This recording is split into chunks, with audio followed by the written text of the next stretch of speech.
Our kids deserve to feel better. And if they're eating that way, they're probably having symptoms that are coming from that, lack of focus, constipation, eczema, emotional dysregulation. So their body is telling you that we need to do something. And so let's just start taking those baby steps to help them. Welcome to the Soaring Child podcast, where parents of children with ADHD learn tips and tricks to help their child soar at home, at school, and in life. We feature interviews with experts, medical professionals, and parents just like you who are learning how to reduce ADHD symptoms using food and other natural strategies. Because children with ADHD deserve to soar just like every other child. I'm Dana Kay, your host. Hello, parents. This is Dana Kay here with another edition of the Soaring Child podcast. Today, we have an incredibly special guest whom I love dearly. She is going to help us dive deep into some of the most burning questions surrounding reducing ADHD symptoms naturally. And joining us is actually one of our remarkable expert coaches at the ADHD Thrive Institute. She's a regular on this podcast, Andrea Daigle. She's a board-certified holistic health practitioner, FDNP, and has helped countless families navigate the complexities of ADHD with natural strategies. So we're going to tackle some of the most pressing and common questions that many of you have been asking. Is constipation normal for children with ADHD? How do we distinguish between typical kid behavior and something more concerning? I used to think that one a lot. I still do. What might be causing that persistent bad breath in our ADHD kids? We get asked that quite often. You'd be surprised. And for those of you who, like me, right at the beginning, was hesitant to make dietary changes due to a picky eater, Andrea will offer some practical tips on where to start. Now, lastly, if you've tried everything, positive parenting, diet changes, supplements, and nothing seems to work, Andrea is going to guide us on what to do next. So stay tuned, because this episode is literally packed with so many valuable insights and advice that could make a world of difference for you and your kiddo. So let's welcome Andrea Daigle to the Soaring Child podcast. Hi, Andrea. Thank you so much for joining us again. Hi, Donna. Thanks for having me. I always love when you come on to the podcast. I love our conversations. And I want to dive right in because this one is jam-packed with some goodies. So let's tackle the first one. Is constipation normal? Yes. And, so many kids struggle with constipation, and no, constipation is not normal. It can definitely contribute to your child's symptoms like irritability, emotional dysregulation, having a hard time focusing, all of those things. And, having a bowel movement, that's the body's way of removing toxins. So if we're not pooping, those toxins are building up in the body, and our kids, just more and more, we're hearing they're not having regular bowel movements. And so what is a regular bowel movement? Just to be clear, a bowel movement should be happening at least once a day. At least. Yes. And if your child is not pooping once a day, then they could definitely be constipated. And we really need to dig deeper and figure out why that constipation is happening. The other side of this too is if you have an experience like I did when my son was constipated, we go to the doctor, he's struggling with stomach pains. The doctor tells me it's normal for kids not to poop every day and just put him on Miralax, and of course, a lot of us don't know any better, but now we know if your doctor's telling you to put your child on Miralax, run as fast as you can, start digging deeper and find the root cause of that constipation. And I remember coming across an article on Miralax, and there are studies that show that Miralax can cause neuropsychological issues. I mean, you can Google it, you can see it out there. And so, obviously it's super, super, super important to make sure your kid is pooping. So you got to do whatever you need to do. But I'm sure you're going to share with us, Andrea, that there are natural alternatives to help you with that. And, this is not medical advice. You obviously need to work with your doctor on this. Pooping is super important, but we're going to educate you and share those strategies with you. So, continue. What are some of those natural strategies?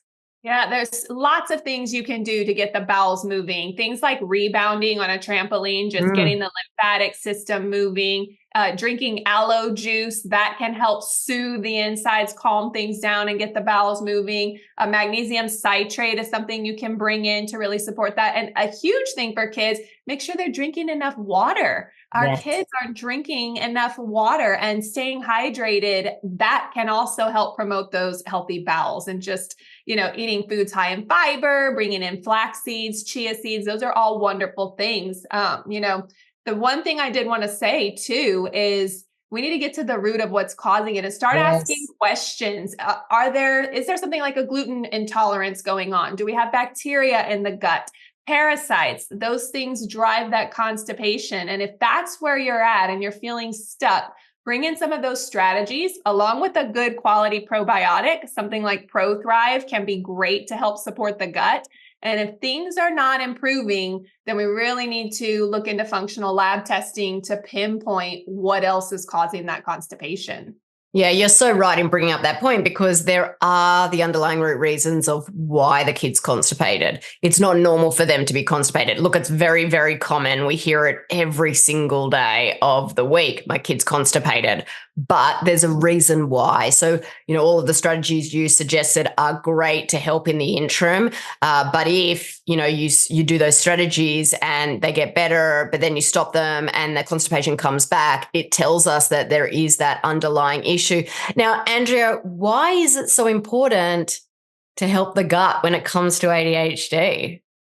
We really need to support that gut, because the gut-brain connection is so incredibly huge. And I was talking about this with the family today. Your gut and your brain, they're constantly communicating through those two-way chemical nerve branches. And, you know how when you get nervous and you get those butterflies in your stomach, that is your brain talking to your gut, sending those messages there. But the reverse is also happening. If that constipation is building up and you have a breakdown in the gut, that is driving that inflammation in the body. The bacteria, all of those things can go through those holes in the lining of the gut and drive and trigger that inflammation, which in turn can drive those ADHD symptoms. 100%. Yeah, I think it's super. I think like constipation is one of the most overlooked things when it comes to children's health.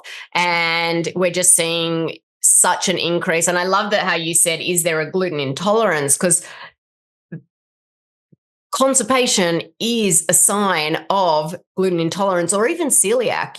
I've had so many families and colleagues that have been diagnosed with celiac, and really the only symptom they had was constipation. And they couldn't work out why they were chronically constipated, but there was an underlying diagnosis of celiac. And once they actually remove that gluten out of the diet, even if it's not celiac, even if it hasn't crossed that threshold yet, that can be one of the contributing factors. And just removing that gluten can be like a game changer for the constipation, but also to heal that gut, to, optimize that gut-brain connection.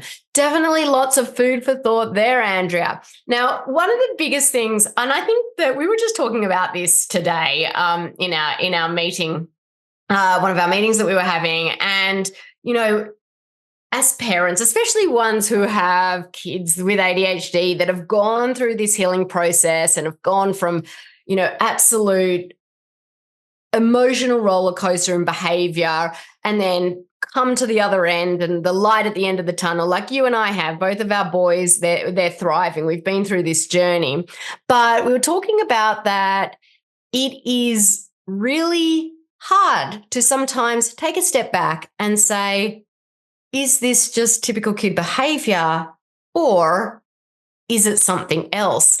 And especially, when we've gone through from being on that emotional roller coaster to being normal, we've kind of got this post-traumatic stress of like, I don't want to go back to there. I don't want to go back to there. And so how would listeners know if it is just normal behavior or if it's something deeper? Yeah, emotional dysregulation is something that all kids struggle with. There's no such thing as a perfect child. So, 100%. yes, and all kids have to learn how to work through those big emotions, and it's just part of childhood. But that being said, when that dysregulation is happening constantly and it's becoming more frequent, multiple times a week, multiple times a day, that is when we really need to start asking questions, because tantrums, outbursts, those things are age appropriate. Even up to age 7, 8, 9, having an occasional tantrum or an outburst because we're not equipped with the tools to handle those emotions, that's normal kid behavior. But they should not be happening every day. They should not be explosive, lasting half an hour or longer, where you're just in this repetitive cycle where things are just getting worse and worse.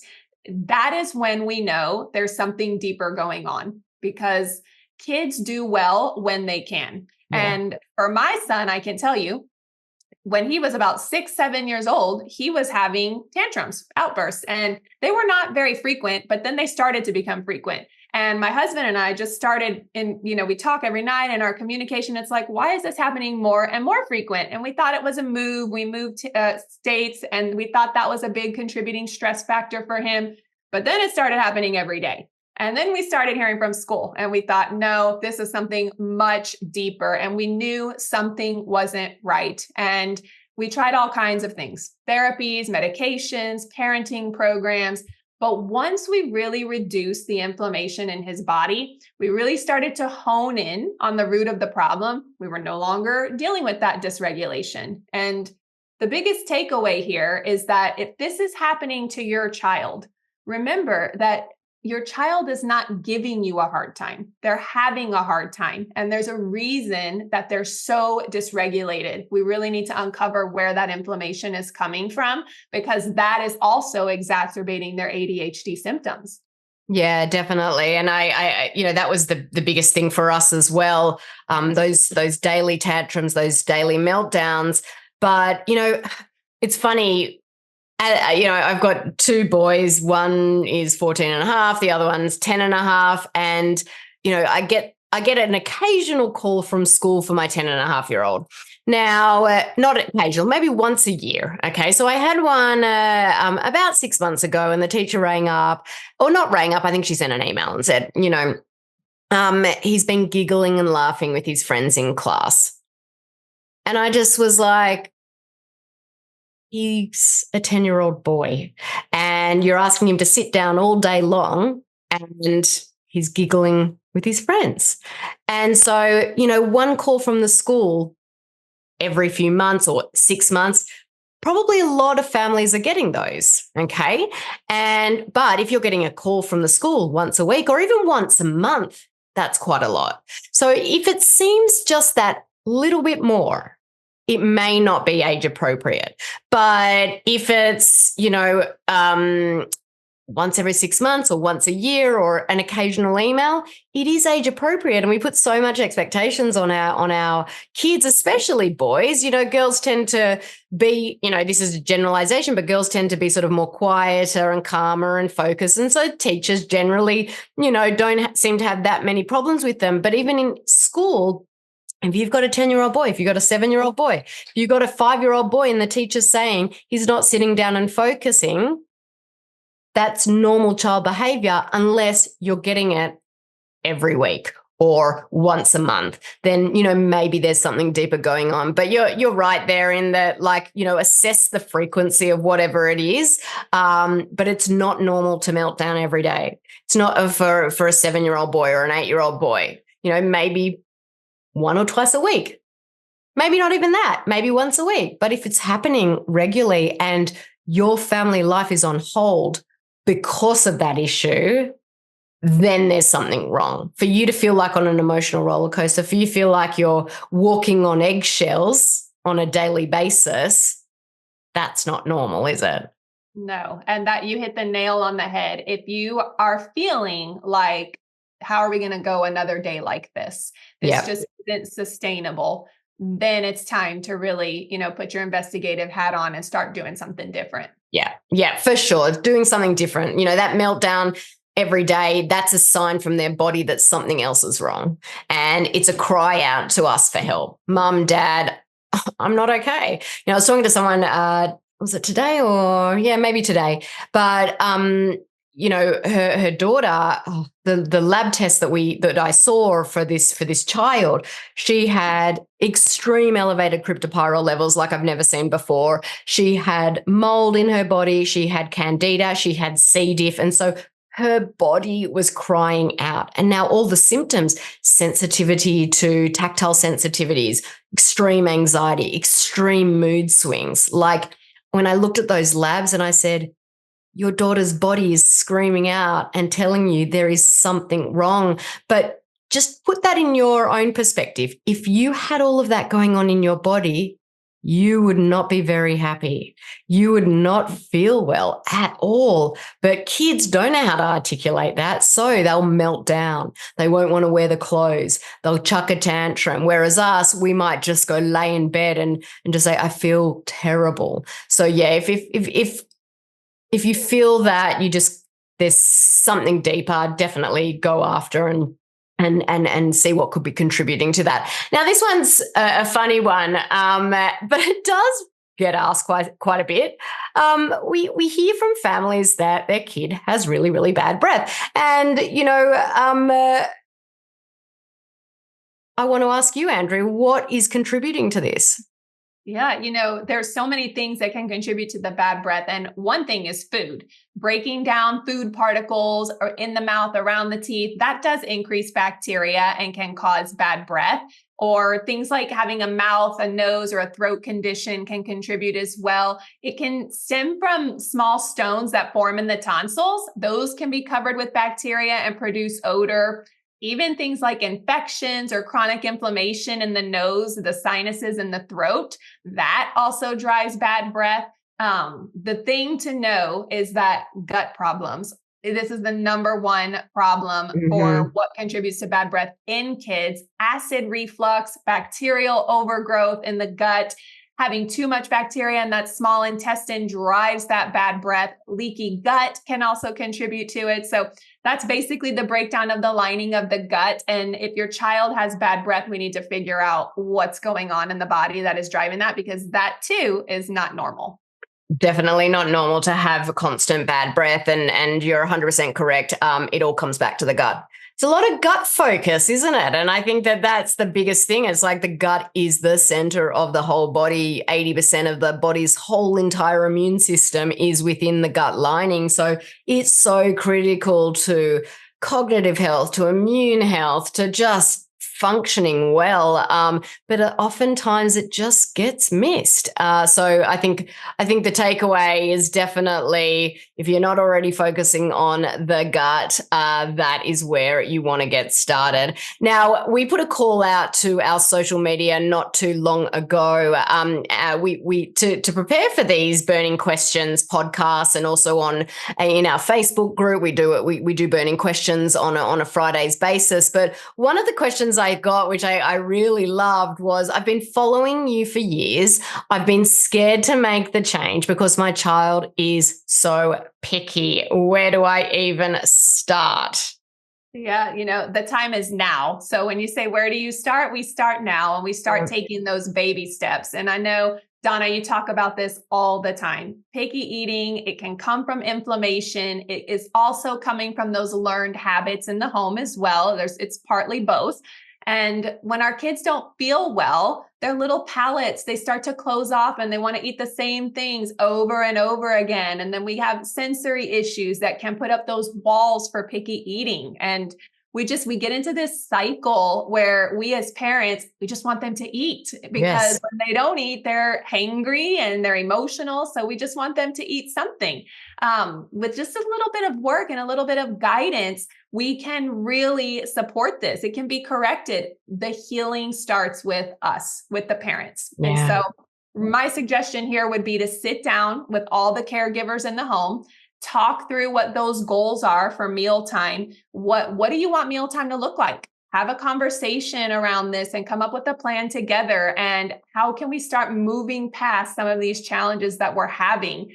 Sometimes picky eating requires working with experts, a team of people to really get over that hurdle. And we can help you with things like food chaining or implementing a family food challenge or even assessing a zinc deficiency, which can cause picky eating. So, if you feel you're right there in the zinc deficiency, because what can happen with a zinc deficiency? And again, I was talking to someone about this today. I mean, I've had lots of conversations today. We actually had the lab testing coaching call today, and her daughter really had terrible picky eating. And she said that her daughter has been telling her, Mum, that tastes disgusting, or I can't even taste that, or I can't smell that. And that can be a result of zinc deficiency. Now, this is the girl that had the extreme levels of cryptopyrrole. And when comes cryptopyrrole, it has a strong affinity for zinc. So it attaches to that zinc and it takes it out of the body. So this kid was severely picky, but it was actually stemming from the increased cryptopyrrole and that zinc deficiency. And it's really funny, but it actually changes your taste buds to make certain foods taste disgusting. But I think that you had a really good point there, Andrea, that it may start with zinc deficiency, but it also starts with us, and we need to be the ones to start mind shifting and changing the conversation. Absolutely, because it's you can really take the easy road on this. And I've done it too. I'm guilty as a mom. Just Me too. Dinner time, sometimes, you're in a hurry, you've got a lot going on. There's homework, it's bath time, we have sports. We get into this rut where it's like, just eat whatever, and then before you realize it, we're only eating chicken nuggets, and we have the brown diet, what I like to call it. Everything on the plate is brown, and those are the only foods our kids will eat. And it is possible to make it through that. And quite frankly, we need to. Our kids deserve to feel better. And if they're eating that way, they're probably having symptoms that are coming from that, lack of focus, constipation, eczema, emotional dysregulation. So their body is telling you that we need to do something. And so let's just start taking those baby steps to help them. Yeah, definitely. Rome wasn't built in a day. And I know it might seem overwhelming to some people, but with the right guidance, the right support, but also, just making that mindset shift that you can help this is, that step forward in where you need to go. Now, another common one we get asked is, I've done all the things, and this was probably me back in the day, positive parenting. I don't know how many positive parenting courses I bought when my son was 4 years old, and none of them worked. Diet, supplements, everything is not working. If someone is at that point, what do they do? Oh, you're doing all of the right things. Laying that solid groundwork is so important. And I know it probably doesn't feel like it if you're still dealing with a lot of those symptoms, but it's really important to have that solid foundation, because if your foundation is not strong, the whole house is going to fall down and crumble. And so, what I will say is, when we work with families, about 50% of the families that we work with, we're able to see significant improvements just based on those diet changes alone. They remove those top inflammatory foods, they start implementing those positive parenting techniques, and they're really able to get where they need to go. But the other half of our families, we need to dig deeper. There's something else driving that inflammation and contributing to symptoms. There were lots of red flags in the health history, whether that be chronic ear infections or antibiotic use, seasonal allergies, asthma, things like that drive and trigger that inflammation. We need to get to the bottom of what is causing all of that. So things that are typical are parasites, yeast overgrowth, mold toxicity, bacterial overgrowth. Those things drive or worsen hyperactivity, impulsivity, behavioral disorders. So the testing is really, it should be used as a tool at this point to see what's going on in the gut, see what's going on in the body. And once we see those lab results, you can put together the pieces of the puzzle, really create that healing protocol, target things with supplementation alongside all of the other wonderful things that you're doing. and start to really heal the child's gut. And it's very effective because once you know what those underlying stressors are, you will begin to see those changes and that improvement. Yeah, 100%. Because when I was going through this, I think back and I spent so much money on supplements and wasn't getting anywhere. And it wasn't until I really got that window into what was going on in his body did all of a sudden things start to shift. That targeted approach for him was critical. So, if you've tried all these things and nothing's working, it's really about let's open up that window and see what is inside so we can help them thrive. It's not hopeless. I think we get to that point and we're like, we've spent so much money and nothing's working, but it's not hopeless. Your child doesn't need to suffer. You don't need to suffer. You can have that family that is a normal family. Families can be crazy. I've got 2 boys, they love their sports. They love not being quiet, but that is normal. And so, I've loved this conversation, Andrea, with you today. I think that it's given so many different insights and suggestions for families out there. I just appreciate you coming on and always sharing your knowledge and your actual practical experience, because, you've got a lot of professionals out there that they can talk the talk, but have they ever walked the walk? And Andrea, you're definitely one that has walked the walk. So I appreciate you coming on today and just sharing that experience with all our listeners. Oh, so glad to be here and can't wait till next time. Yay. Now, listeners, as we wrap up this conversation, I hope that you feel empowered and inspired to take the next step in your journey towards reducing ADHD symptoms naturally. Now, as I said, Andrea's insights, they've been so valuable and, shedding light on issues that many of us just face daily, but offer that practical solutions that can really, really make a difference. We offer a free ADHD Thrive breakthrough call, and you can actually speak directly to Andrea if you want to, and she can actually help nut out a game plan for you and your family and your child. So we're going to drop a link to that free call in the show notes below where you can speak directly to Andrea. Totally fantastic. Look, today we've talked about really understanding constipation, recognizing the signs that really distinguish typical kid behavior from something a little bit more concerning. And Andrea has provided just us with that wealth of knowledge, her tips on guiding you on that bad breath so it's not normal, and also guiding our picky eaters towards making those better choices. So guys, thank you so much for joining us today. Remember, every step, no matter how small, is a step towards understanding and better managing ADHD. Listeners, thank you for tuning into this week's episode of The Soaring Child. I'm Dana Kate, your ADHD health practitioner. Keep on thriving. Thank you for listening to the Soaring Child podcast today. To learn more about how to help your child with ADHD soar using natural strategies, visit our website at adhdthriveinstitute.com and follow us on social media at ADHD Thrive Institute.